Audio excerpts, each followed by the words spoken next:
Hey y'all, welcome to my channel, or if you've been here before, welcome back. My name is Mel, and this is going to be the intro to my 2018 Pan That palette. Yes, I know it is still 2017, but we're getting close to 2018, and I think it's going to take me a really long time to get through the palette that I have chosen, so I thought the extra couple weeks head start might come in handy. So real quick, if you're not familiar with this concept, although I'm assuming if you clicked on this video, you probably are, but the Pan That palette video trend was started by a YouTuber by the name of Amber F. A few years back, I think 2014, Amber decided to pan her Naked palette in its entirety, and it was really, really cool to watch. And that sort of sparked this trend of other people not just like hitting pan on their palettes, but actually trying to finish off an entire palette within a year time frame.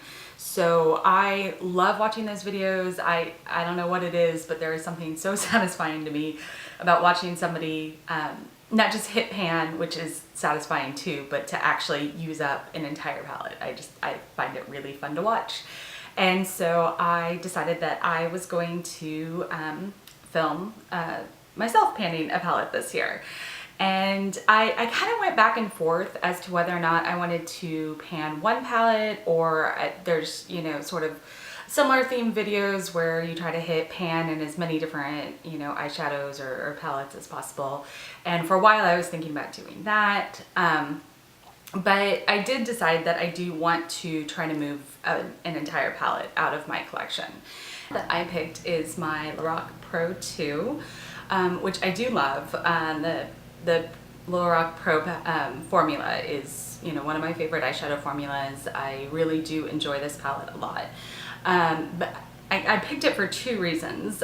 One, because I thought it would be relatively easy to pan.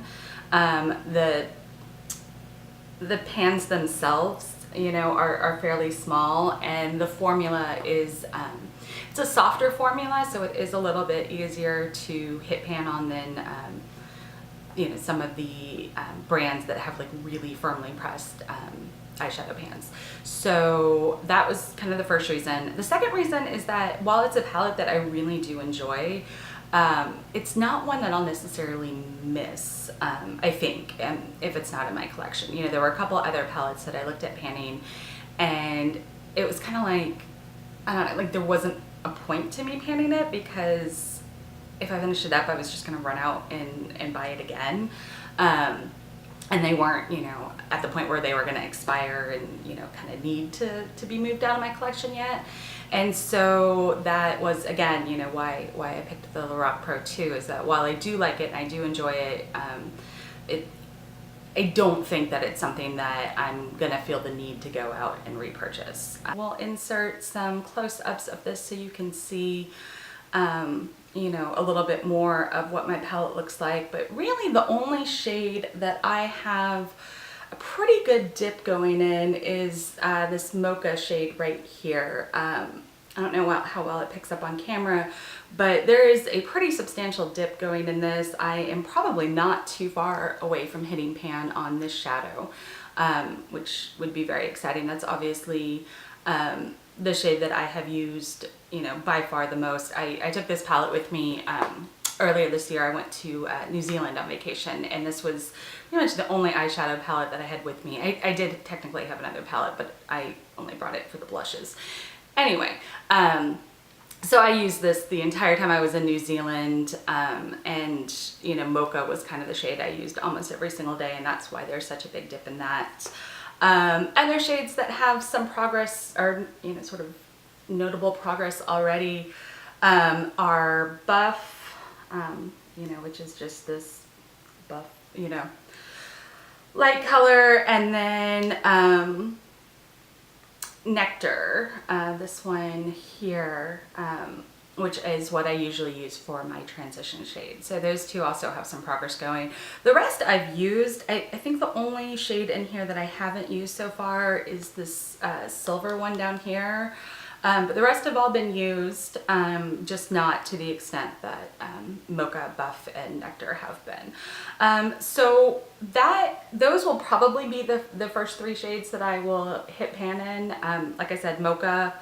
I feel like the shimmers down here at the bottom are a little bit easier to hit pan in than the mattes, and so yeah, I feel like Mocha will be the first one to go, hopefully followed by Buff, and then maybe Nectar, and then we'll just kind of see where the rest of the palette goes after that. Chrome is probably my second favorite of the shimmer shades, so that may be the 4th one to hit pan it, but you know, we'll see.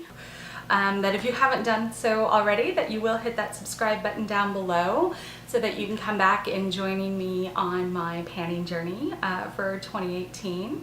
Along those lines, if you were panning a palette this year, I would love to hear about it. If you have a channel here on YouTube, definitely let me know so I can go and check it out. But if you're just panning and you know, your daily non-YouTube life, I'd love to hear about that as well so that we can sort of celebrate our panning victories together throughout the year. So another quick thing, I do have a palette of the week series going on as well. It's going to be kind of my way of rotating through the rest of my eyeshadow collection. So I'm not neglecting everything while I'm focused on panning the Lorac. So I will have the introduction video to that series linked down below, so definitely go and check that out if that's something you're interested in.